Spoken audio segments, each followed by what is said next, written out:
మంచిది. కొద్ది సమయం మనం దేవుని వాక్యాన్ని ధ్యానం చేద్దాం.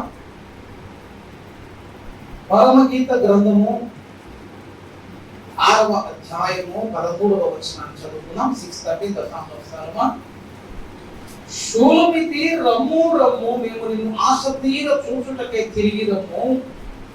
షూలమితి యందు మీకు ముచ్చట పుట్టించున్నదేది, ఆమె మహానయము నాటకమంత వింత అయినదా. దేవుడు ఈ మాటలు మన వినికిడిలో ఆశీర్వదించును గాక. ఆమేన్. ప్రభువులకు నాకు అత్యంత ప్రియులారా, చదవబడినటువంటి లేఖన భాగాన్ని మనం ఒకసారి పరిశీలించినట్లయితే పరిశుద్ధాత్మ దేవుడు ఒక ప్రాముఖ్యమైనటువంటి అంశాన్ని మనకు జ్ఞాపకం చేస్తూ ఉన్నాడు. చెక్కబడినటువంటి సంఘము సంపూర్ణతలోనికి నడిపించబడినటువంటి సంఘం పైన ఉన్నటువంటి దృష్టి ఏ రీతిగా ఉంటుందో ఒకసారి గమనించండి.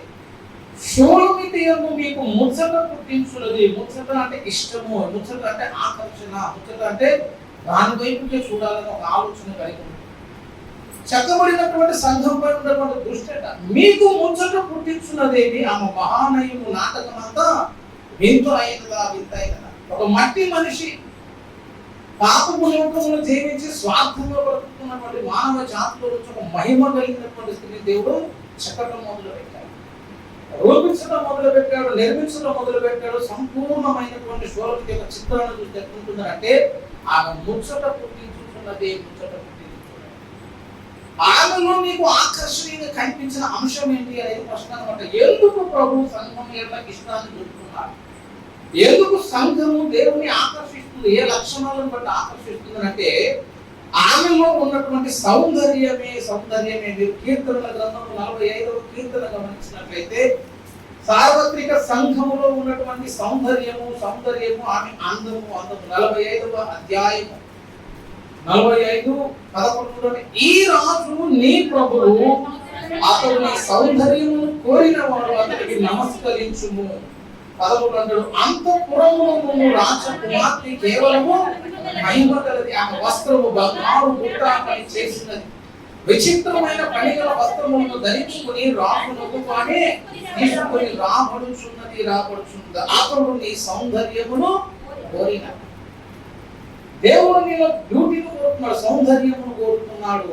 నీ వస్త్రమును బుట్ట పని, అంతఃపురములో ఉన్నటువంటి స్థితి, మహిమ కలిగినటువంటి స్థితి.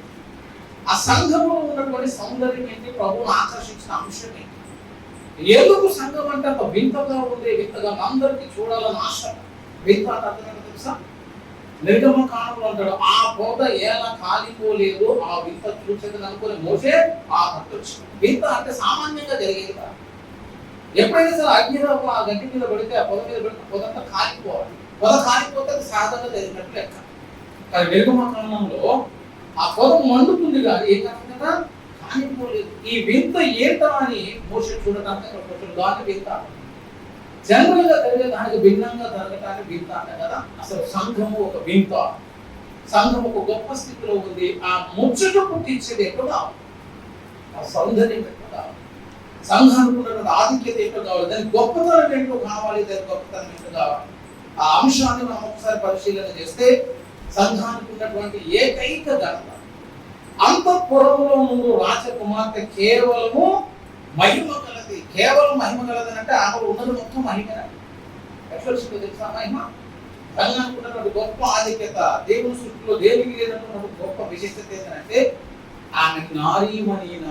మొదటి అధ్యాయాన్ని ఒకసారి గమనించగలిగితే 8వ వచనం అంటాడు, నారీమణి సుందరి, అది నీకు తెలియకపోయేనా.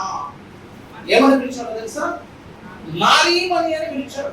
మనం చదువుకొని కొట్టమే కానీ అర్థాలు మనకు తెలియదు. నారీమణి పిలిచాడు అంటే ముందు ప్రశ్న అడగడానికి అవకాశం ఉండదు. నారీమణి అంటే అర్థం ఏంటో తెలుసా? నారీ అంటే అర్థం ఏంటంటే ఆదికాండం చెప్తుంది, ఇది నరునిలో నుంచి తీయబడిన కనుక ఈమె నారీ అనబడిన. అపముకున్నటువంటి పేరు ఎక్కడి నుంచి వచ్చిందట? She is coming from Adam. ఆదాములోంచి ఆమె వచ్చింది కాబట్టి ఆమె ఏమైనా పిలువబడిందంటే, ఆదాము అంటాడు ప్రవచిస్తూ, నా ఎముకలలో ఎముక, నా మాంసములో మాంసము, ఇది నరునిలో నుంచి తీయబడి. ఎక్కడి నుంచి వచ్చారంటే నీ ఆరిజిన్ ఎక్కడ అంటే ఇది నరునిలో నుంచి వచ్చింది. కాబట్టి ఆమె ఏం పేరు పెట్టారంటే నారీ అని పేరు పెట్టారు. అవ్వమేమో ఆదాములో నుంచి వచ్చింది. ఈ పరమగీతంలో సంగతంగా పేరేంటి ఇప్పుడు? నారీమణి. అంటే ఇప్పుడు ఏమో ఎక్కడి నుంచి వచ్చింది? ఒక నరునిలో నుంచి వచ్చింది. మొదటి తిమోతి పత్రిక 2వ అధ్యాయం 5వ వచనంలో దేవునికి నరులకు మధ్యవర్తి ఒక్కడే ఆయన క్రీస్తు యేసును నరుడు అంటే ఏ నరులను చూసావమ్మా నువ్వు అని అడిగితే ఈయన క్రీస్తు యేసును నరుడు. ఇప్పుడు సంఘానికి ఉన్నటువంటి ఒక గొప్ప ఆధిక్యత ఏంటంటే ఇది క్రీస్తులో నుండి వచ్చినటువంటి నారీమణి అన్నమాట. ఆ ఆధిక్యతకి ఎవరు కొద్దిగా దేవుడు చేసిన సృష్టిలో దేనికి లేనటువంటి ఒక విశిష్టత, ఒక గొప్ప యోగ్యత నారీమణి. ఆ నారీమణి అనేటువంటి పదవిని పొందుకున్నది అర్థమైంది తెలుసా? ఆయనలో నుంచి వచ్చినప్పుడు ఆయనకు సంబంధించినటువంటి అన్ని విషయాలలో ఆమె ఒక మహిమ ఉంటుందని చెప్తున్నాం. భూ సంబంధమైన వ్యక్తి కింద దేవుడు నేను అంచనా వేయలేదు. ఎప్పుడైతే రక్షించబడ్డావో, రక్షణ జీవితం అంటేనే సమాధి చేయబడతావు. రక్షణ జీవితం అంటే నీ జీవితానికి ముగింపు. రక్షణ జీవితం అంటే అక్కడే నీ కొత్త జీవితానికి అది ఆరంభం. మరణ సమాధి పునరుద్ధానాలు. పునరుద్ధానం ఇప్పుడు అక్కడే ఉందిగా. ఒక కొత్త వ్యక్తిగా లేపబడుతున్నావు. దైవికమైన సంబంధ వ్యక్తిగా, పరలోకపు సంబంధిగా, పై ఉన్నటువంటి వ్యక్తిగా ఆ పోలికల చేత నిర్మించబడి ఒక నూతనమైనటువంటి జీవితానికి అది ఆరంభం అని చెప్తున్నారు. నీలో ఏముందంటే కేవలం మహిమ. ఆ మెటీరియల్ అంతా ఎక్కడంటే ఆ ఈ లోపల నుంచి వచ్చినటువంటి అంశమే. మహిమతో దేవుడు నిన్ను చేయడానికి ఇష్టపడ్డాడు. ఆధిక్యతను బట్టి సంఘానికి ఏం కలుగుతుందో ముచ్చట కలుగుతుంది అంటే అందరి చేత ఆకర్షించబడడానికి కారణం ఏంటంటే అసలు ఈ మెటీరియల్ కమింగ్ ఫ్రమ్ గాడ్ అన్నమాట. దేవుడిలో నుండి వచ్చినటువంటి లక్షణం. ఒక చిన్న లడ్డు తీసుకొని, ఒక చిన్న ఏమంట తీసుకున్న నోట్ వేసుకున్నాం, టేస్టీ లడ్డు అంతా ఏ రుచిలో ఉంటుందో ఆ చిన్న రేణువులు కూడా అదే రుచిలో ఉంటాయి. ఇప్పుడు సంఘం కూడా ఏమొచ్చిందంటే ఆ చిన్న మొక్కలు చిన్న భాగం మీద సంఘం అంటే అన్ని విశ్వాసము కానీ, బలము కానీ, సామర్థ్యము కానీ, జ్ఞానం కానీ, సౌందర్యం కానీ, నువ్వు ఏ అంశంలో చూసుకున్నా కూడా అచ్చుగుద్దినప్పుడు ఏ ఉన్నటువంటి సమానమైనటువంటి సంపూర్ణత సంఘములో కనిపిస్తుంది. అందుకు ప్రభు అంటాడు నారీమణి అని పిలిచాడు. దాని తర్వాత ఏమన్నా తెలుసా? సుందరి. సుందరి అంటే తెలుసా? సుందరి అంటే అర్థం ఏంటో తెలుసా? సౌందర్యం వేరు, సుందరి వేరు. సుందర కాండ, రామాయణంలో సుందరకాండ. సుందరకాండ అంటే అందరం ఏదో ఆలోచించే సుందరం అంటే అన్నం కాబట్టి అందమైన కాండం అనుకున్నాం లేదా. సుందరకాండ అంటే అర్థం ఏంటంటే సుందరుడు అంటే హనుమంతుడు అన్నమాట. వాళ్ళ హనుమంతుడు అంటే వేరే పేరు, హనుమాత దేవుడు అది వేరే. సుందరుడు అంటే అర్థం ఏంటంటే భయపడుతున్నటువంటి డ్యూటీ. ఇప్పుడు మనని పొల్యూట ఆర్టిఫిషియల్ అన్నారు. మన వాళ్ళకి కూడా ఉండాలి, మన చుట్టుపై లైన్ లేకపోతే మన కూడా మోసే మిక్కిలి సుందరుడు అయి ఉంటాడు. చూసేవా పుట్టింది కదా. ఆ పుట్టిన వ్యక్తిని చూడడానికి ఏమి కదే స్నానం చేసి మొహాలు గడికి బోర్డర్ వేసి అది ఎన్ని చూసి అప్పుడు బాగున్నాడు అని వచ్చాడుగా. మోస పుట్టిన పెట్టుకుంటాడు. మిక్కిలి సుందరుడు అయి ఉంటాడు. చూసాడు భయపడుతూ బీట్ ఉంటుంది చూసావు. ఆ భయభక్తుడు డ్యూటీని ఏమని పిలుస్తామంటే సుందరి అని పిలుస్తాం. సుందరి అంటే అంత సౌందర్యం అంటే ఇక చక్కబడి మళ్ళీ మార్చుకున్నటువంటి అక్షరం. సుందరం కానంటే అర్థం ఏంటంటే ఈ హనుమంతుడిని ఆయన ఎవరైతే పుట్టినప్పుడు చాలా బ్యూటిఫుల్ పెడతారు. తర్వాత పరిస్థితులను బట్టి దౌడలు మొత్తం రాసిపోవడం, తర్వాత కొంచెం రూపాలు మారిపోయినాయి కాబట్టి ఆయన గురించి వివరించేటువంటి గ్రంథం కాబట్టి దానికి సుందరకాండానికి సుందరి ఏంటంటే భయభక్తుడు. ఇప్పుడు ఈమె నేను నల్లని దానం అని చెప్పింది. పైకి వచ్చిన ఏమన్నా తెలుసా? నేను నల్లని దానిని నన్ను చిన్న చూపులు చూడకూడదు. 2 వచనాలు దాటి 7వ వచనంలోకి రాగానే నారీమణి తర్వాత ఏమన్నా సుందరి తెలుసా? ఎప్పుడైతే ఇక ప్రభువులో నుంచి వచ్చిందో, రక్షణ జీవితంలోకి వచ్చిందో అప్పటి వరకు ఉన్నటువంటి ఆ ఛాయలన్నీ పోయి ఒక కొత్త అందం, పుట్టుకుని వచ్చినటువంటి ఒక గొప్ప సౌందర్యం, సంఘానికి దేవుడు ఇచ్చినటువంటి గొప్ప ఆశీర్వాదం. నీ సౌందర్యమును దేవుడు కోరుకున్నాడు. 45 చెప్తున్నాడు. క్రీస్తులో జన్మించిన తర్వాత నీకు ఏమవుతుంది? ఇప్పుడు సౌందర్యం వస్తుంది. సుందరం అయిపోతావు, సుందరం అయిపోతావు. నారీమణి కాస్త ఇప్పుడు సుందరి. ఎప్పుడైతే ప్రభువులో నుంచి వస్తావో ఇక నీలో ఉన్నటువంటి ఆకర్షణలు, అద్భుతాలు చాలా జరుగుతున్నాయి. అన్నిటికీ కారణం ఈ మూల స్థానం అని చెప్తాను. నువ్వు అక్కడ లోపల నుంచి వచ్చావు కాబట్టి నవ్వు నీలో నుండి నీవు తీయబడింది కనుక మారి. కాబట్టి నీకు ఒక్కొక్క ఆధిక్యత తెలుస్తుంది. మొట్టమొదటి వచ్చింది ఏంటంటే సుందరి అనేటువంటి ఒక గొప్ప స్థితిలోనికి సంఘం చెప్తున్న శారీరక సౌందర్యము ప్రాముఖ్యంగా. అందుకే సామెతలు అంటాడు అందము వ్యర్థము, సౌందర్యము మోసము, యెహోవా యందు భయభక్తులు కలిగిన స్త్రీ కొనియాడబడును. మళ్ళీ వ్యక్తి చెప్పినా మన సంబంధాలు విషయంలో మంచి అమ్మాయి కావాలి. ఇది చెప్పినా కూడా అది చెప్పుకుని అయ్యగారు అయినా కూడా మళ్ళీ పెళ్లి కూతురు చూడకుండా చేసుకుంటా మళ్ళీ ఫోటో జరిగే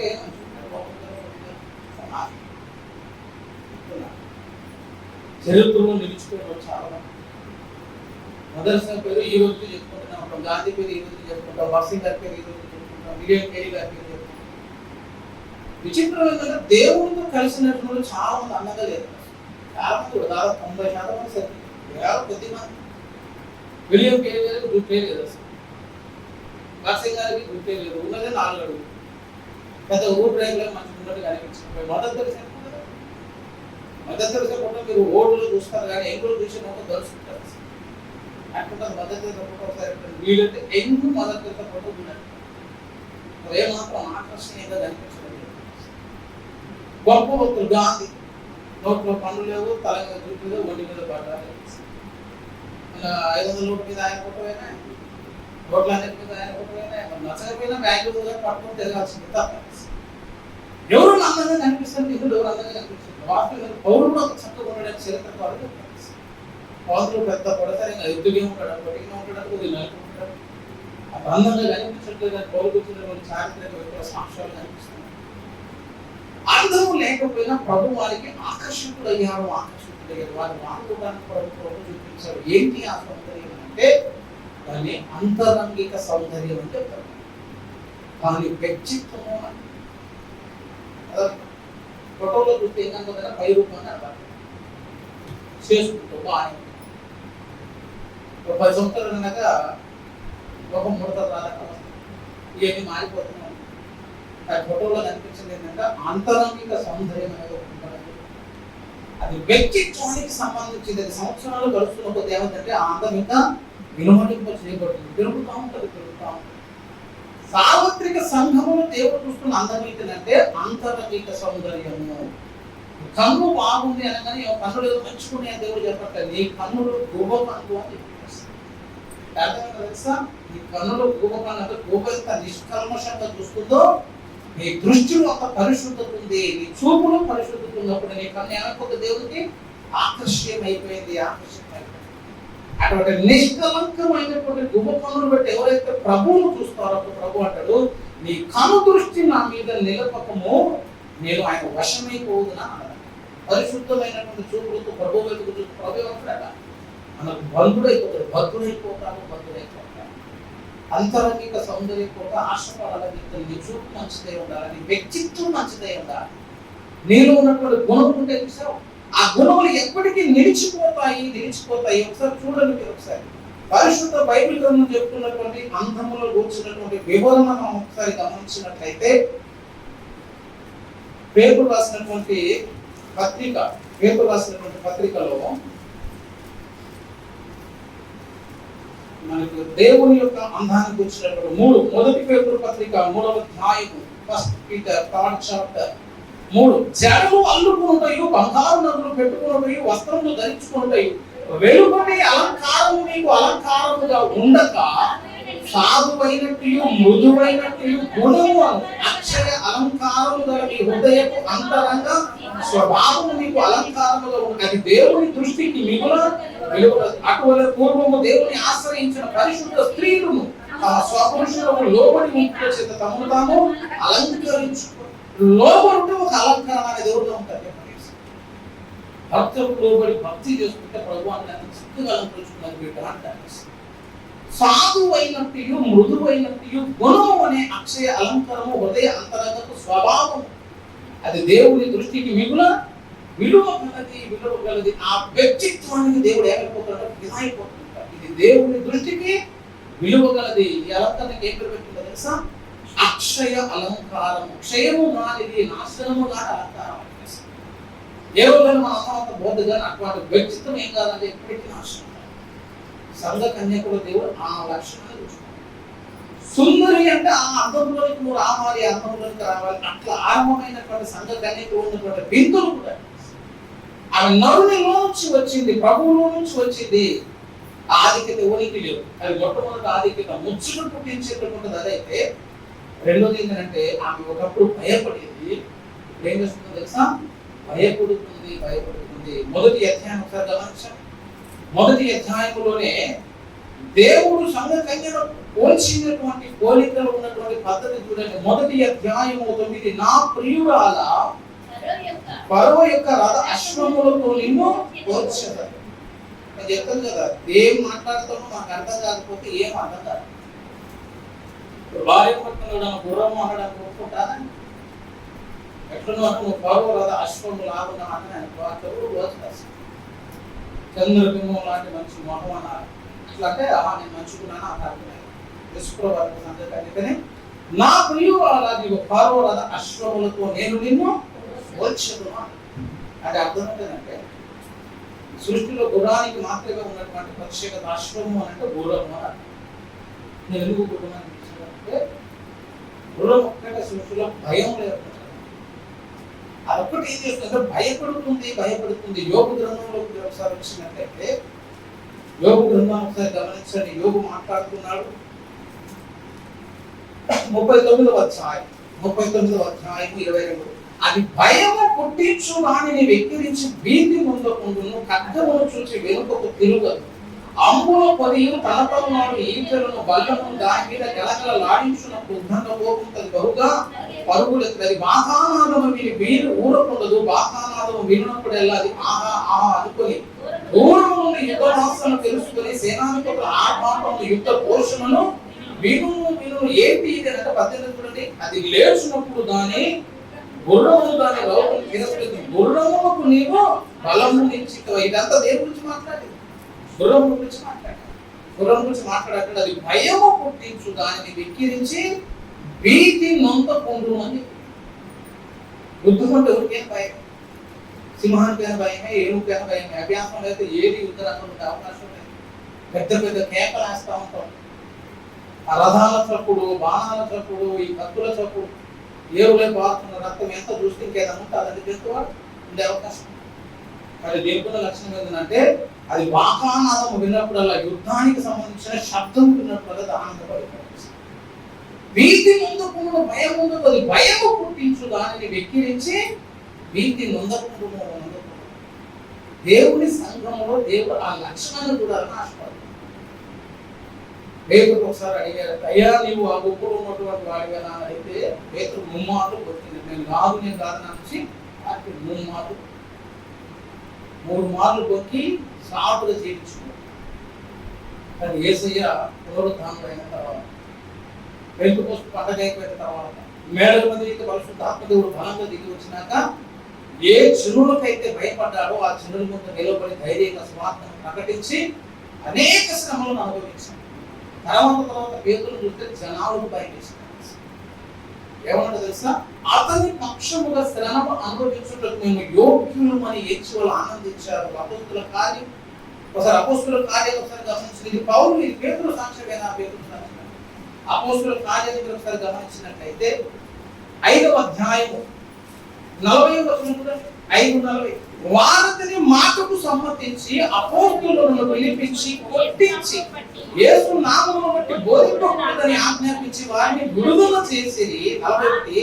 ఆ నామము కొరకు అవమానము పొందుటకు పాత్రులు అని ఎంచబడినప్పుడు వారు సంతోషించుతూ వెళ్ళిపోయి ప్రతి దినము దేవాలయంలో నింపిట మానక బోధించుటూ యేసే క్రీస్తుని కొట్టారు. అన్ని దెబ్బలు కొట్టిన తర్వాత మన పేరు వారిపోతాను, అపోస్తులు వారిపోతుందని అన్ని దెబ్బలు కొడతా లేకుండా తెలుసా? ఆ నామమును బట్టి అవమానము పొందుటకు యోగ్యులమని ఎంచబడినందున సంతోషించి అన్యాయంగా పనులు పడి అని బాధపడదు. అయ్యో యేసును బట్టి మనల్ని గాయపరిచారు కాబట్టి ఆ ధన్యత ఎవరు దొరుకుతుంది బాబు? ఎవరికి దొరకదు. అట్లాంటి ధన్యత మనకు దొరికిందని చెప్పి వాళ్ళు సంతోషించి గాయానికి ఆనందించేవారు క్రైస్తవులని ఎవరు చేస్తారు? వాళ్ళని బట్టి సంతోషించారు. తర్వాత పేతురు పరిచయం చేస్తున్నా, పౌలు పరిచయం చేస్తున్న జనాలకు భయం పుట్టింది అనిపిస్తుంది. వీళ్ళు వెనక్కి ఉన్నారైతే అసలు వీళ్ళ ముందు కూడా నిలబడలేకపోతున్నాడు. అసలు ఆ గుంపులో స్టెఫను ముందే పద్ధతుల్లో వాళ్ళు నిలబడలేకపోతున్నారు. స్టెఫను లాంటి వ్యక్తులు సేకరణ భయపడ్డారు.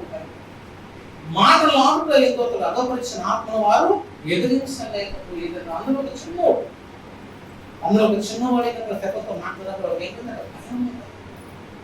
భయం పుట్టించే మనకి సంఘం ఎదుర్కోవాలి. దేన్ని చూసి నువ్వు భయపడతావో దాన్ని భయపెట్టాలి. మరణం అంటే భయం. మరణ భయం చేత దాస్యమునకు లోబడిన వారిని అధిపతి కదా. మరణం అంటే అందరికి భయం అవుతుంది. పౌలు అక్కడ ఏదో పరలోకం పక్కకు ఊరు వచ్చినట్టు, నేను వెళ్ళవలసిన దినం వచ్చింది అంటాడు, నేను ప్రభు దగ్గరికి వెళ్ళే దినం ఉంది అంటాడు, వెళ్ళాలని ఆశ ఉంది అంటాడు. అదేదో ఊరికి వచ్చినట్టే మాట్లాడుతున్నాడు. భయపడతాయి. ఈ రెండింటి మధ్య నేను ఇరుకును పడి ఉన్నాను. భయంతో చెప్పిన మాట ఫిలిప్పీ పత్రిక ఒకసారి గమనించాను. ఫిలిప్పీలకు రాసిన పత్రిక ఒకసారి గమనించినట్లయితే 21 నా మట్టుకైతే బ్రతుకుట క్రీస్తే చావైతే లాభము అయినను శరీరముతో నేను జీవించుటే నాకున్న పనికి ఫలసాధనం అయిన ఎడల నేనేమి కోరుకుంటున్నా నాకు తోచలేదు. ఈ రెండింటి మధ్య ఇరుకున పడి ఉన్నాను. నేను వెళ్ళిపోయి క్రీస్తుతో కూడా ఉండవని నాకు ఆశ ఉన్నది. అది నాకు పని లేదు. అయినను శరీరము నిలిచి ఉండడు మిమ్మల్ని బట్టి మరి అవసరమే. చావు అంటే ఏం లేదంటే భయం లేదు, వెళ్ళాలని ఆశ ఉంది.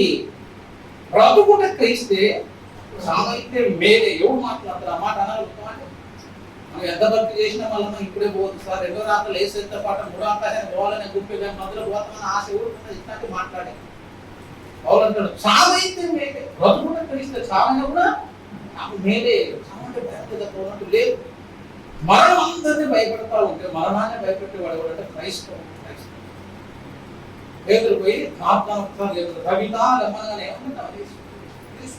మరణం ఓడిపోయిందంటే స్మిత్ కానీ భక్తులు కానీ చాలా మంది మృతులైన వారిని లేపి మరణపు కోరలను విడిచారంటే భయం పుట్టించేది ఉంది. ఆ భయం పుట్టించేదాన్ని ఏం చేశారు తెలుసా? స్వాగతించాడు. చిత్రం చెప్తాను. హతసాక్షుడు అని గుర్తుపడుతున్నాడు. జాన్ ఫాక్స్ గారు రాసినటువంటి 2 ఎడిషన్స్ ఉంటాయి. ఆ పుస్తకాలు చదవండి. ఎంతసేపు పనికిరాని పుస్తకాలు ఎంత ప్రయోజనం. హతసాక్షుడు పుస్తకంలో వాల్యూమ్ 1, వాల్యూమ్ 2 రెండు చాలా పెద్ద పుస్తకాలు. అందులో మొత్తం మన వర్తమానం ప్రభు కొరకు ఇష్టపడి చనిపోయిన వ్యక్తుల యొక్క సాక్ష్యాలు బలవంతంగా కాదు, ఎట్లాగా ఇష్టపడుతున్నాం. మరణం అంటే భయం కదా, అంటే భయమే, కానీ వారికి భయం కాదు. పేరు పట్టిన చనిపోయాడు, అయ్యా ఆ నామముల బోధిస్తే చంపేస్తామన్నా కూడా పేరు ధైర్యంగా బోధించాడు, పట్టబడ్డాడు, చంపుకుంటాడు. పౌలంతే, పేరులంతే, అపోస్తులంతే, తిమోతి భక్తులంతే, అసాకుల చరిత్రలో భక్తులందరూ అర్థం ఒక రాక్షణ చెప్పుడు అర్థం ఏంటంటే ఇక నుంచి ఎప్పుడు నువ్వు అసలు సువార్త బోధించినంత సాక్ష్యం చెప్తే, నువ్వు వాగ్దానం చేస్తే నువ్వు విడిచిపెడతావు. అప్పుడు లేకపోతే తెలుసా, శ్వాస తీయకుండా ఉండగలుగుతున్నాను, స్వార్థ ప్రకటించకుండా కోట్లాస్తి వచ్చేది పరిస్థితి. డాడీ చాతులు పిలిచి అడిగినట్టు అన్నమాట. నమ్ముకుంటే నమ్ముకున్న ఎక్కడ చెప్పు, మాకు నాకు వచ్చిన ఇంట్లో మనతో పాటు ఎవరికి స్వార్థను బోధించ, మాకు బంధువులు తెలియకుండా జాగ్రత్తగా భక్తి చేసుకోవడానికి నేను ఉండలేనానండి. బాహటంగా సుమార్త చేసి రావాల్సిన ఆసుపత్రులను పోయి దూరంగా కుటుంబానికి దూరం బోధించకుండా ఉండని బోధించు. ఆయన ప్రకటించుకుంటున్నారు. చిన్న అవకాశం యాత్రికుల ప్రయాణం పుస్తకాలు జాన్ పని ఆయన ఒక గుడ్డి కూతురు ఉండేది, కన్ను లేని పిల్ల పరిస్థితులు వచ్చి అంత మాట ఈయన లేకపోతే ఇల్లు నడిచే అవకాశం సువార్త ప్రకటిస్తానని పట్టుకున్నారు. ఇంటిలో పరిస్థితి చూడాలి. పేదరికము, కన్ను లేనటువంటి ఒక పాప ఉన్నది, కుటుంబ పోషణ కష్టమైంది. ఈయనకు ఒక అవకాశం ఇచ్చారు. అయ్యా మరి ఏం మాట్లాడుతుంది, సువార్త ప్రకటించడం వదిలిపెట్టారు అని చెప్పి అన్నప్పుడు మనం అయితే తక్కువ మాట సక్కులు లేదు. ఆయన నన్ను వదిలిపెడితే నేను ఎమ్మటి సువార్త ప్రార్థన చేస్తాను అంటాను. 12 సంవత్సరాలు చేస్తారు చేస్తాను. బాధ అనిపించలేదు, భయం అనిపించలేదు. భయం లేదు, బాధ లేదు. ఎందుకంటే అది వింత అయినది కాదు. 12 సంవత్సరాలు ఎట్లా ఉన్నారని అనుకోలేదు. 12 సంవత్సరాలు ఉన్నాడు, చరసాల శిక్షణ బయట ప్రశ్నలు భయపడుతూ ఏది నీకు భయపడుతుందో దాన్ని భయపెట్టాడు, దాన్ని భయపెట్టాడు. మరణమైన అసలు దగ్గర వాళ్ళందరూ ఆహ్వానించారంటే తన మరణము దగ్గరకు మనం చంపేసుకుని చనిపోయాడు. చంపిన చంపేయాలి, కానీ మేము మాత్రం ప్రభువును వదిలిపెట్టమనంటే అప్పుడు వాళ్ళందరికీ ఎట్లా ఒక వింతని అనిపించారు. ఇది చాలా వింత. విశాఖపట్నంలో తిమోతి అనేటువంటి అబ్బాయి, తిమోతి భార్య గారు మౌడ, వాళ్ళిద్దరిని పట్టుకొని వచ్చేసారు. ఆయన దగ్గర బైబిల్ ఆయన పట్టుకొని చాలా చిత్రహింస చేసి చాలా ఇబ్బంది పెట్టారు. అడిగారు, నీ దగ్గర ఉన్నటువంటి ఆ బైబిల్ నన్ను తీసుకుని వచ్చి దాన్ని కాల్ చేస్తామన్నాడు. అప్పుడు ఆయన అన్నాడు, నా కడుపును పుట్టిన బిడ్డలు ఏమనేస్తా కానీ ఆ గ్రంథాన్ని మాత్రం నేను దాన్ని హాస్పిటల్ ఒప్పుకోవాలి. అప్పుడు వాళ్ళు కళ్ళు ఉంటేనే కదా నువ్వు చదివేది అని చెప్పి సార్ 2 కన్నుల్లో 2 చూపులు వేడి చూపులు చాలా హింసకు గురి చేశారు. ఆ కొత్తగా వచ్చిన భార్య తెచ్చి ఆ చుట్టుపక్కల పెరిగేశారు. ఆమె కూడా బాగా ఇబ్బంది పెట్టి ఇక్కడ నీ భర్తలు నీకు మారుమోసం అని చెప్పి కూడా ప్రకటించడం చెప్పి ఎంత రిక్వెస్ట్ చేశారు. లాస్ట్ వాళ్ళు ఇద్దరు చేసిన తీర్మానాన్ని బట్టి ఎదురెదురు ఇద్దరిని సెలవేశారు. ఇక కళ్ళు లేవు, చాలా వేదన. కొన్ని రోజులు అక్కడే ఉండి మాటలు పాడుకుంటూ దేవుడికి ప్రాణాన్ని అర్పించారు. శిక్ష అంతా వేసిన గవర్నర్ చూస్తూ ఉన్నాడు. ఇలా రోజు సాయంత్రం వచ్చి చూస్తుంటే మాట పాడుతున్నాడు. సెలవు ఆ రోజు ప్రతి మనశ్శాంతి నిద్రలేదు, అర్థం కాకపోతుంది. అర్థం కాక అసలు ఇంత ఇబ్బందులు కూడా వాళ్ళు భయం లేకుండా ఎట్టున్నారు. వాళ్ళు అసలు భయం వాళ్ళ ముఖంలో కనిపిస్తుంది అని చెప్పేసి వారం రోజులు ఆయన ప్రభువును సురక్షితంగా అంగీకరించారు. అప్పుడు సైనికులు వచ్చి ఆయన ఒక మాట అడిగేదాడు, శిలువేస్తారన్న భయం లేదా, చచ్చిపోతుందన్న భయం లేదా అంటే ఆయన ఒక మాట 7 రోజులు శిలువ మీద వేలాడుతుంటే మరణమే వాళ్ళ ముందు ఓడిపోయింది, మరణమే భయపడుతుంది, మరణంలో భయం లేదని వాళ్ళ చూసిన తర్వాత అర్థమైపోయింది. ఆ వ్యక్తిలో ధైర్యం లేకపోతే, బలము లేకపోతే, దేవుడి శక్తివంతుడు కాకపోతే అంత ధైర్యం వాళ్ళకి ఎక్కడ నుంచి వచ్చిందని చెప్పి ఆ ధైర్యమే నాకు ధైర్యాన్ని ఇచ్చిందని చెప్పి ఆయన ప్రభుత్వం మరణము ఓడిపోతుందని చెప్తాను. భయము పుట్టించేదానిని ఇప్పుడు భయం పుట్టించినారు. భయం అదే సాక్ష్యం క్రైస్తవులు అంటే అదే సాక్ష్యం. చక్కగా ఆ ప్రతిమకు నమస్కరించిన వాడిని అగ్నిగుణంలో వేస్తానని ఆగ్రహించినారు. అందరూ మొక్కారు. ఇష్టం లేని వాళ్ళు ఎంతమంది మొక్కున్నారు? చాలా మంది మొక్కారు. భక్తితో మొక్కల భయంతో మొక్కలు. ఎందుకు అవసరం శిక్ష ఎందుకు? ఆయన అగ్నిగుణానికి ఎందుకు పోవాలని వాళ్ళందరూ భయపడ్డారు. భయముతో మొక్కారు కదా. శడ్రక్ మేషక్ అబేద్నెగో చక్కగా మాట్లాడతాడు. మండుచున్న వేడిమి గల అగ్నిగుండములో నుంచి మా దేవుడు సమర్థుడు. రాజా ఒకవేళ రక్షించకపోయినా ప్రతి ఒక్క మేము నమస్కరించాం. భయం లేదా? అందరూ దేనికి మొక్కుతున్నారు? భయంతో మొక్కుతున్నారు. వీళ్ళు ముగ్గురు రిజెక్ట్ కొడుతున్నారు. భయం లేదు. అగ్నిగుండం నాకపోయినట్ట భయం లేదు. అగ్నిలో నిలబడినట్ట భయం లేదు. 4 మంది దేవుడు దిగుతున్నా నేను చేశాను. బయట తీసుకున్నాను. రాజు ఆశ్చర్యపడ్డాడు.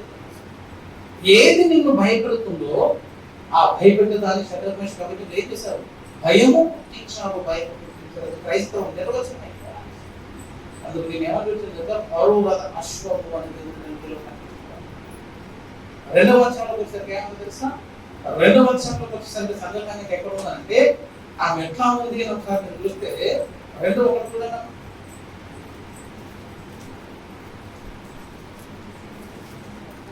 నేను షారోను పొలములో పోయి పుష్పము వంటి దానము, లోయల్లో పుట్టు పద్మము వంటి దానము, బలుడక్కసి చెట్టలు వల్లి పద్మము కనబడినట్లు స్త్రీలలో నా ప్రియురాలు ఏమనుకున్నటువంటి ఆధిక్యతలకు ఒక గొప్ప ఆధిక్యత ఏంటంటే లోయల్లో ఉన్న అనుభవం ఉంది, బలుడక్కసి చెట్ల మధ్య ఉన్నటువంటి అనుభవం ఉంది. క్రైస్తవ జీవితం అంటే పూల పంట. లోయలు అంటే సమస్యలు అని అర్థం అన్నమాట. కొండలు అన్నా లోయలు అన్నా మన బ్రతుకులు మనం అనుభవించేటువంటి సమస్య. ఎక్కడ పుట్టిందంటే లోయలలో పుట్టే పద్మము. ఇవి ఎక్కడ పుట్టిందంటే సంఘం అనేది సమస్యలోనే పుట్టింది, శ్రమలలోనే పుట్టింది. బలుడక్కసి వృక్షముల మధ్యలో ఉందండి. వల్లి పద్మం లాగుందట రక్కసి. ఆ ముళ్ళు ఉన్న సమస్యలు ఉన్న కష్టాలు ఉన్న అన్నింటిలో నా ప్రియురాలు కనబడుతుంది అన్నది. సంఘానికి ఉన్నటువంటి గొప్ప మహిమ ఉందంటే ఆ మనం అనుభవించినటువంటి శ్రమ లేదు. దేవుని పక్షంగా నీ బ్రతుకులోకి అనుమతించబడ్డ శ్రమ నిన్ను దేవునికి ఆకర్షణీయంగా చూపిస్తుంది, మహిమలాగా చూపిస్తుంది. మహిమలాగా చూపిస్తుంది. భయపెట్టడం ఒకటే కాదు, ప్రభువు యొక్క శ్రమలో కూడా ఎట్లున్నారట ధైర్యముగా ప్రభువుతో కలిసి ఉన్నటువంటి అనుభవం వాటితో పాటు ఇంకొక మాట కూడా గమనిస్తే 3వ అధ్యాయం ఒకసారి గమనించాను. 3:6 ధూమస్తంభము వలె అరణ్య మార్గముగా వచ్చేది గోపురసముతోను సామ్రాజ్యంతో వర్తకులము వివిధమైన సుగంధ చూర్ణముతో పరిమళించుతూ వచ్చేది. మీలో సుగమును అలవకి వచ్చుచున్నది. ఎక్కడ చూస్తుంటే అరణ్య మార్గముగా వచ్చుచున్నది. సంఘానికి ఆధిక్యత తెలుసా? ఎట్లంటే పరిమళించుతూ వచ్చుచున్నది. ధూమస్తంభము వలె. ధూమస్తంభం అంటే తెలుసా?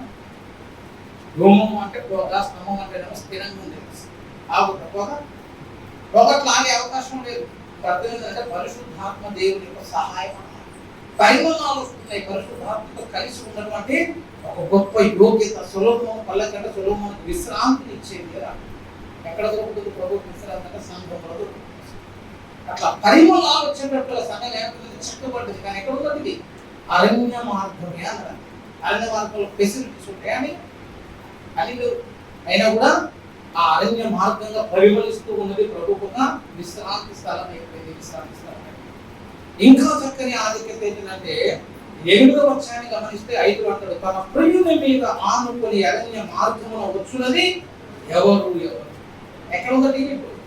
ప్రియుని మీద ఆనుకున్న ప్రభు మీద నువ్వు ఎప్పుడైతే సంపూర్ణంగా ఆనుకోగలుగుతావు, ఆయన మీద విశ్వాసం ఉంచగలుగుతావో అది అరణ్య యాత్ర అయినా నీకు ఏమైపోతుందంటే విజయ యాత్ర అయిపోతుంది. విజయ యాత్ర అయిపోతుంది. ఆనుకున్న స్థితి ఆనుకోవటం అన్నట్టు అర్థం ఏంటంటే అన్నిటికీ ఆయన మీద ఆధారపడటం.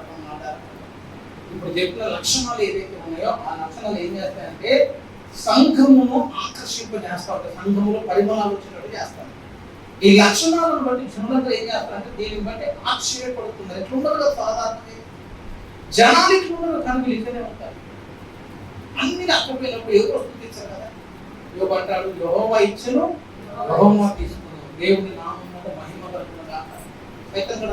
వీళ్ళెక్కడ యోబు ఒక వింత, దావీదు నేను అనేకులకు ఒక వింతగా ఉన్నాను. కీర్తనలో ఒక చక్కని మాట దావీదు భక్తుడు అంటారు. దావీదు చేసినటువంటి పనులన్నీ చూస్తే అక్కడ ఉన్నటువంటి జనాలకు ఏమనిపిస్తుందో తెలుసా? ఒకసారి 71:7 కీర్తనలో నేను అనేకులకు ఒక వింతగా ఉన్నాను, అయినను నాకు బలమైన ఆశ్రయము నీవే. అనేకులకు ఎట్లుండదు ఒక వింత, పౌలు ఒక వింత అని చెప్తాను. ఎందుకు తెలుసా? ఎందుకంటే ఉన్న ఎన్నో ఏవేవి లాభకరం లేకుండా వాటన్నిటినీ వ్యక్తకు సమానం. పౌరులు వాళ్ళందరూ గొప్ప గొప్ప స్థితిలో బతుకుతా ఉంటే పౌరులు వాటన్నిటిని విడిచిపెట్టి, ఆధిక్యతలు విడిచిపెట్టి, ధనాన్ని విడిచిపెట్టి, పరపతిని విడిచిపెట్టి, అన్నింటిని విడిచిపెట్టి చెరసాలు, శిక్షలు, శ్రమంలో, ఇబ్బందులు అవన్నీ జీవిస్తున్నప్పుడు పౌరులు తెలివితలు కాదని తప్ప వల్ల ఏ మనిషి రాజులాగా బతికేప్పుడు ఎట్ట బతికిందట డేరాలు కొట్టుకుని బతకాల్సిన రోజు వచ్చింది. వింత మోషే ఒక వింత, ఐగుప్తు సింహాసనాన్ని వదిలిపెట్టుకుంటాడు. తెలియలేదు, సింహాసనాన్ని వదులుకుంటాడు, చక్కగా రాబోవచ్చు, తర్వాత ఇశ్రాయేలును పంపవచ్చు.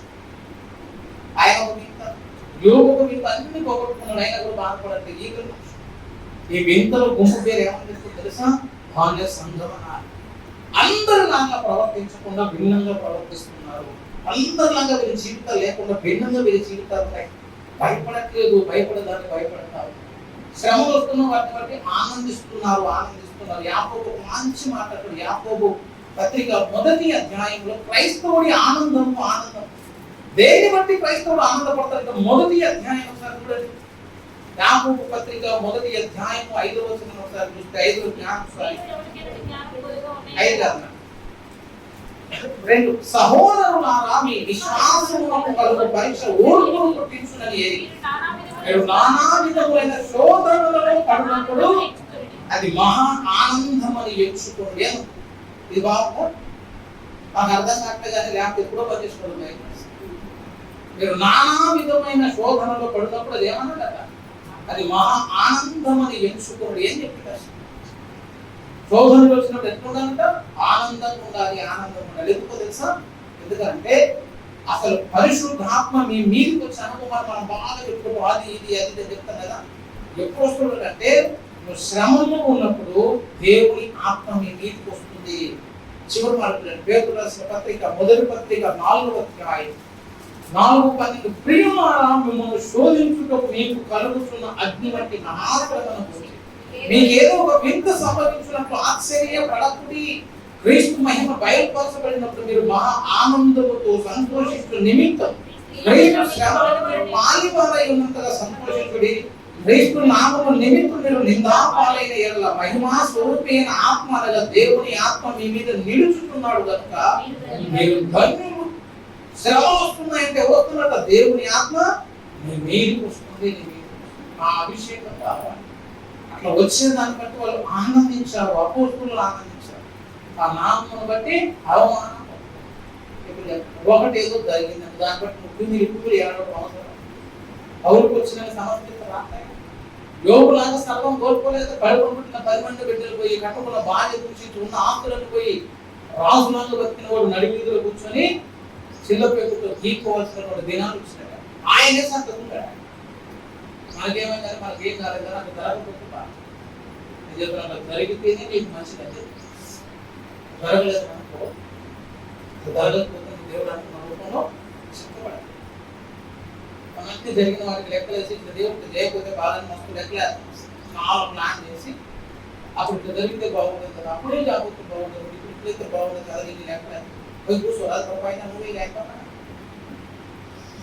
అట్లయితే ఏమవుతుందంటే దేవుడు అనుకున్న చక్కడకు పని కాదు, ఆయన చేతి పని కావాలంటే అట్లా నువ్వు నామకు సారి మీదకి బట్టి ఉంటుంది అందరా కనీసంకు పోయినామనుకో ఆయన చెప్పినట్టు ఉంటుంది. అరవకుండా కూర్చుంటే ఆయన కూరలేదు మనం ఇక్కడ కూర్చుంటే అక్కడ కూర్చుంటే కఠిన తీర్పులో చిన్నపిల్లలా చేసినప్పుడు కఠిన తీర్పుంటారు. సారి మీదకి వచ్చినప్పుడు మట్టి మీద ఎక్కడ మౌనం ఉంటుందండి. ఈ కుంభలు ఏం చేస్తుంటే సారిని తిప్పి ఆయన అనుకున్న పద్ధతులు దీన్ని మారుస్తావు, దాన్ని కాలుస్తావు, దాన్ని నొప్పుతావు. అట్లా సారి మీదకి నువ్వు వచ్చాక ఇక్కడ వచ్చి మంచిది కదా, పెళ్లి కూతురు చేసిన మేకప్ చేసుకుంటాను ఈ మాట ఇట్లా చేయి అట్లా చేయి సమీపంగా కంటే ఎట్లున్నా తెలుసా, ఏది అలంకరించిన అలంకారము కాక మరి ఏది ఎస్తేరు కోరుకోలేదు. ఎస్తేరు హేగే దగ్గర కూర్చున్నదంటే హేగేకి నచ్చిన స్టైల్లో తయారు చేసి ఏమి ఇష్టమైంది హేగే అలంకరించిన అలంకారము కాక. ఏ అలంకారం కోరుకోలేదు, ఏ బట్ట కట్టుకుంటే ఆ బట్ట కట్టుకుంది, ఏ అలంకరిస్తే అలంకరణ కట్టుకుంది, ఏ జడేస్తే ఆ జడ వేయించుకున్నది, ఎట్లా తయారు చేస్తే అట్లా తయారు చేసింది. అట్లనే ఎవరి ముందు నిలబడి ఏ స్నేహితుడు అహశ్వరుడు నిలబడదండి. అప్పుడు అహశ్వరుడు హృదయం ఏమిటి నా వైపు మరి నా మీద ప్రేమ ఉంది. ఇప్పుడు ఎస్తే విధంగా నాకు ఇది నచ్చలేదు మంచిది అన్నది అనుకో, లేకపోతే తప్పేం లేదు, వేరే స్టైలిష్ పంపించిన కూడా అహశ్వరుడు నచ్చదు.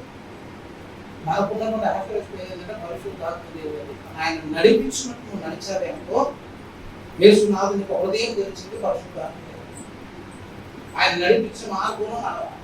ఎర్ర సముద్రం చుట్టూ తిరగమన్నప్పుడు చుట్టూ తిరగాలి, ఆ పద్ధతిలో ఉండమన్నప్పుడు ఆ పద్ధతిలో ఉండాలి. ఆ ఎక్కువ మెట్టు ఎక్కువన్నప్పుడు ఆ మెట్టు ఎక్కువాలి, ఇక్కడ ఆగమన్నప్పుడు ఆగాలి.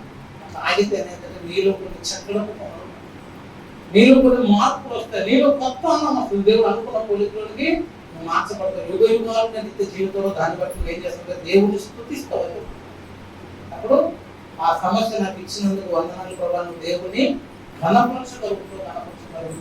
అట్లా మావాసం అప్పుడు చివరికి చక్రపని అయిన తర్వాత అంతమాట అందరూ పరలోకం పోయిన తర్వాత ఈ సృష్టికర్త మనుషులు తెలిసిన ఈ సంఘం యొక్క వింత ఏంటి, విశిష్టత ఏంటి, ముచ్చట పుట్టించినది ఏంటి అన్నప్పుడు మళ్ళా పరమగీత పొందుతారు.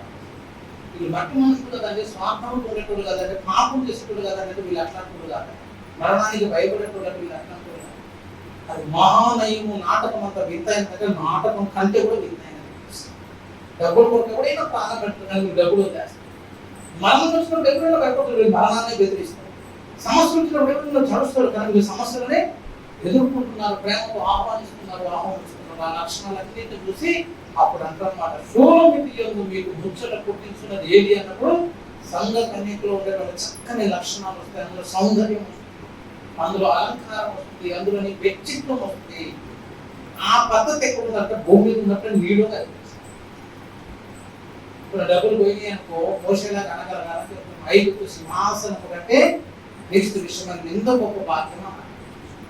పౌరులాగా నష్టపోయిన స్థితి ఉందా, యోగులాగా ధైర్యపడుతున్న స్థితి ఉందా, కన్నీరు వచ్చినా కూడా ధైర్యంగా ఓదార్చుకొని చక్కని మాట అవమానం తీసుకున్నాను ఎదుర్కొన్న హైపుకత కూడా. భక్తి జీవితంలో వాళ్ళు చేసినటువంటి కార్యం 11వ అధ్యాయం 30 స్త్రీలు మృతులైన తమ వారిని పునరుత్థానము వలన మరలా పొందిరి, కొందరైతే మరి శ్రేష్టమైన పునరుత్థానము పొందగోరి విడుదల పొందనొల్లగా యాతన పెట్టబడి లేదు. వాళ్ళు ఏమని ప్రార్థన చేసుకోవాలంటే విడుదల కూడా చేయబెట్టాలట. ఏం చేసుకుంటారు, కొందరైతే మరి శ్రేష్టమైన పునరుత్థానము పొందగోరి విడుదల పొందనొల్లగా యాతన.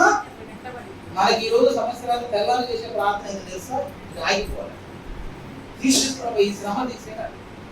వీళ్ళు ఏం చేస్తారంటే శ్రేష్టమైన పునరుద్ధానం కావాలని విడుదల పొందనోళ్ళక విడుదల కోసం ప్రార్థన చేయడం, యాతన కోసం ప్రార్థన చేసి యాతన పెట్టబడి వాళ్ళు ఏమిటి ఉన్నారు, నువ్వు నేను ఎందుకమ్మా ఇంత ఇబ్బంది పడతామనంటే శ్రేష్టమైన పునరుద్ధానం యుగ యుగాలు బహుమానం పోతుందయ్యా, కాబట్టి మేము మరణ పొందం, విడుదలవుతుంది, మాకు యాతన పెట్టండి, యాతన పెట్టండి. అందుకే మనము దేవదాసు చక్కని మాట్లాడతాడు. ఆయన శ్రమలతో మాట్లాడతాడు. శ్రమ చూడతాను, శ్రమ నేను వచ్చానని చెప్పి వచ్చాడు. ఆయన ఏమన్నా తెలుసా, ఒత్తి వచ్చుకొని పని చూసుకుని వెళ్ళిపోగా నాతో మాట్లాడతాను. ఏ పనికి వచ్చినా ఆ పని చేసుకుంటూ అంతేగా నాతో మాట్లాడడానికి భయపడ్డాలని 100 వాటవరకు ఏదైనా జరగాలి, కదలకుండా శ్రీలో పనులా ఉన్నారు. వారిని ఏమంటారు, భక్తి జీవితం అంటారు. దేవుని చిత్తములో నీవు ఉంటే ఆయన చిత్తము నీ జీవితంలో జరుగుతుంది. అంతే. అంతేగాని భక్తి ఏదో జరిగే అయిపోయిన దేవుడు మిస్టేక్ చేసిన కాబట్టి జరుగుతున్న పరిస్థితులను బట్టి మనం సమస్త ప్రభుత్వం అప్పగించుకున్నాం. కాబట్టి దేవుణ్ణి ప్రేమించిన వారికి అనగా ఆయన సంకల్పం చొప్పున పిలువబడిన వారికి మేలు కలుగుటకైతే ఏదైనా మేలు కలుగుటకు సమస్తము సమకూర్చబడదు. ఆ మాట నమ్మిన వాడైతే జనకులు అని చెప్తారు. ఆ మాట నమ్మిన వాడైతే ఇబ్బంది పడడు. కొన్ని ఇబ్బందికరమైన పరిస్థితులు వస్తాయి, ఎందుకంటే నువ్వు చిక్కడానికే వస్తాయి. కొన్ని నీకు ఇష్టం నీకు కూడా జరుగుతాయి. దేవుడు అనుకున్న కోరికలను మార్చబడాలి కాబట్టి జరుగుతుంది. ఆ మాట నమ్మినాం కాబట్టి ఏది పరం ఏదైనా ఏది జరిగినా ఆయన చిత్తమే జరుగుతుంది. మంచిగా ఆంధ్రప్రదేశ్ మాట జీవనంగా ఆ పాట పాడుకోవడానికి జరిగేది నీ చిత్తమే పాట. ఏదైనా మాట 2 సార్లు పాడుకొని సంపూర్ణ ఏం లేదు. కాబట్టి సంఘం అంటే ఒక వింత, సంఘంలోనే చక్కని ఆకర్షణ ఉండేటువంటి ఆకర్షణీయమైనటువంటి స్థితిలో దేవుడు నిన్ను నన్ను చెప్పుకోగలరు. మనం ప్రార్థన చేసుకుందాం, ప్రార్థించు.